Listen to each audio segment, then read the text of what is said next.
the sports sedan. The concept was defined in the 70s, refined in the 80s,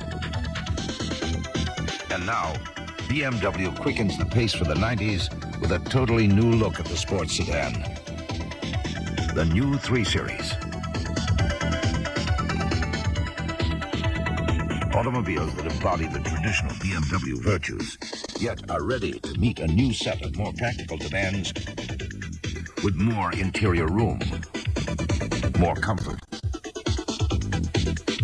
more occupant safety, and the near-zero maintenance engine. Back in here once more. Why?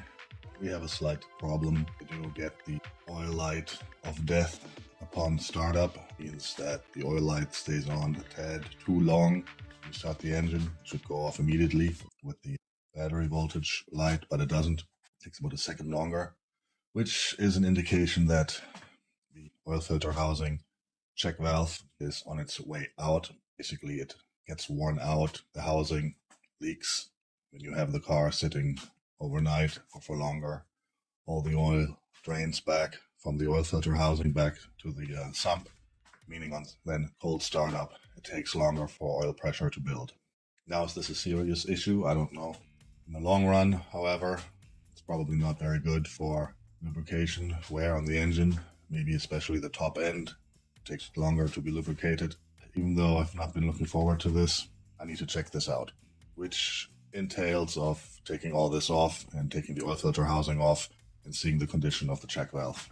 While I'm in there, I can just do the oil filter housing gasket, which also is probably not 100% anymore. There's a slight leakage I noticed, not huge, but there is, so we can change that. And yeah, what do I need to do? I need to dig in, take the airbox off, the alternator, all this stuff to get to this bad boy, which, like I said, not looking forward to, but needs to be done now, sooner than later. Am I going to film this? How I remove all this stuff? Nope. No sense in filming it. No one's going to watch it anyhow. And I did a video on replacing that with the steps or showing the process on my M54 325 Ti a while back. So it's almost the same on the M52. Let's dig in. So I'm back with the alternator out. And now we only have to do, again, now the light went off. Piece of shit. 6 bolts, 1, 2, 3, 4, 5, 6. And this whole thing pulls out. I can see it's sweating oil on the block. Can't see it now because I have no light. It's just to undo those 6 bolts, the Vanos line here, and then this whole thing can typically pull out. It's really not hard of a job. So it's out. What I did forget to mention was you do have to remove the 2 bolts for the power steering pump, but that's no big deal. And this thing just came out. You can see here it's sweating, so the gasket probably hard, but yeah, nothing unusual to report here. Let's have a look at the actual culprit. Here's the oil filter housing as a whole assembly. This is the check valve, which is supposed to keep the oil in the oil filter housing, but you can see here it's like tilted and there's a huge gap. This means that the oil drains back because this valve doesn't seal properly anymore. Why does it do that? Just because the housing here wears out where the plastic rides in. Even it's aluminum, it gets score marks, and you can see here nicely how it was sitting crooked in that groove here it actually wore, the plastic fins basically wore a piece out of the aluminum housing of the valve, and then thus it sits kind of crooked and doesn't close properly. So this is interesting here. There's the groove, but especially this one here. Kind of interesting that this plastic piece wears out the aluminum over time. So what happens, this thing sits crooked, and then of course now I could rotate it, the fins, to where it's still, the fins are against a flush surface. But yeah, it probably rotates also while driving during operation. I need to change this. That's shit. And just for comparison, this is another oil filter housing from my other B28 I have. It shows the same wear marks here. Small pit here and here.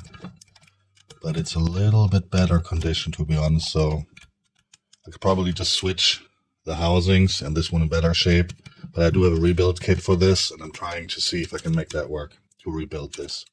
Another fun fact, now I mold this check valve out of this bore so I can remove this housing. Also got the spring removed, but now how to get this out. This is basically a press fit kind of deal, and it's a machine surface here, so you have to be a bit careful. And I read, or you can get a puller, of course, an inside puller, and pull it out. I read somewhere online that you can do this tow hook hack. Basically, this screws just enough in here, and then you can yank it out. So I had never done this before. I just saw this online in like an old forum post. Let's see if that works. That actually... Let's try this again. It does kind of... I need something to turn it. But it does kind of catch. This is like really fluid. Yeah. It caught now. Some threads. So you can see it's turning now, the housing. But you can't see it because the camera sucks. The camera setup. It's just turning the whole housing. Now, this means it's basically pretty much in there. Now I'm just wondering how this out. Just pull it out. Okay, that works. Actually, you can wiggle it, and that's already coming loose. So the press fit is not that much. Yeah, comes right out. That's okay. That's pretty sick. I see all these videos online, people using pullers, but works so much. Well, not much easier, but basically for free. You don't have to buy a puller. This is in your car, BMW.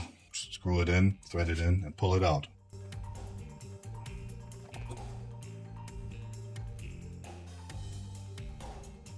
To replace the check valve, I got this set, online repair set on eBay, 30 euros, don't remember. I know there's more expensive ones, but I'm gonna try this one. This one has a different setup, where the fins don't or shouldn't damage the housing. This is aluminum also. What I need to do is unscrew this and fit the spring inside of here. So let me do that. I didn't want to bore anyone with how I did it.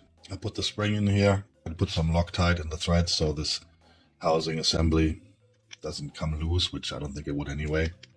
And now I just hammered it back in with the block of wood to make it flush. And yeah, now you can see it's nice and tight. Looks straight. Closing. We'll see how that works. So not much to film really. Reversal installation. Everything is back on. Alternator, power steering pump, belt. I pulled the fuel pump fuse. I want to crank it a couple of times without it starting so it can build oil pressure. And then I'm going to check if everything is tight and sealed, which I hope it will be. Let's see what it does. Everything is fuel pump disconnected. Both lights. Come on, come on. Okay. It's taking way too long. Another try. Let's do it.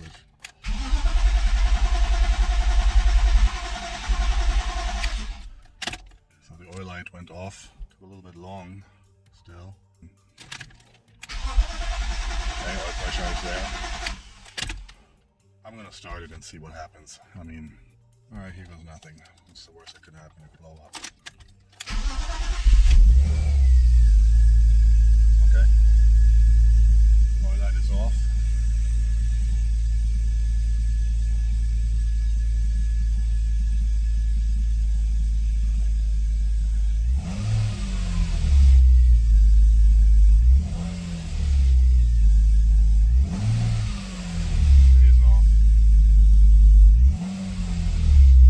Check for leaks. So back again, same situation. After driving it, the oil pressure is fine.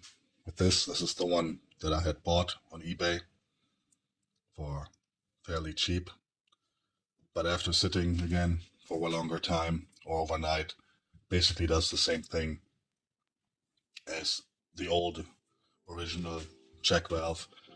Oil pressure light stays on too long, so basically this thing is not really sealing.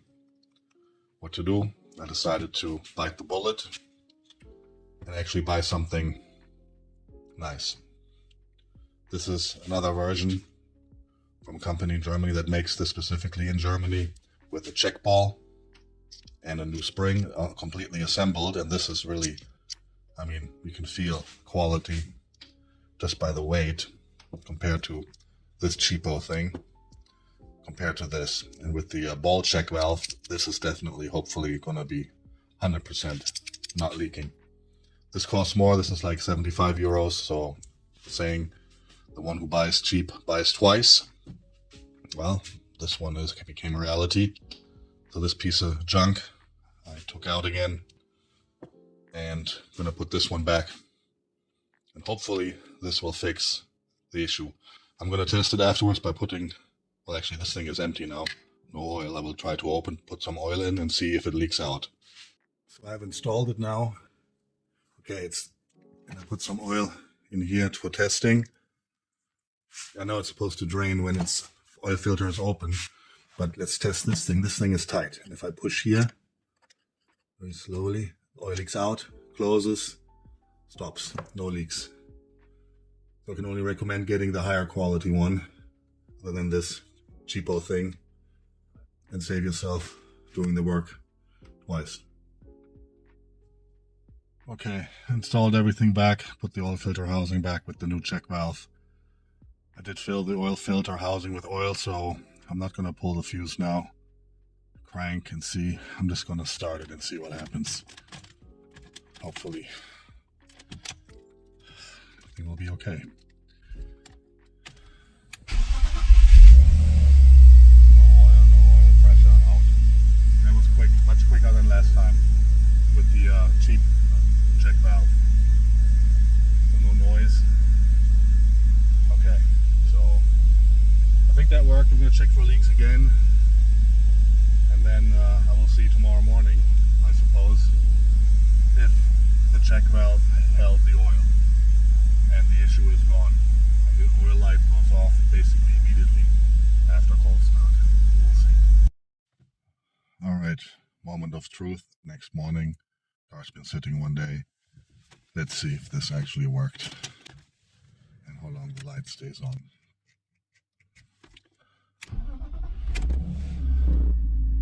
Okay, that was actually good.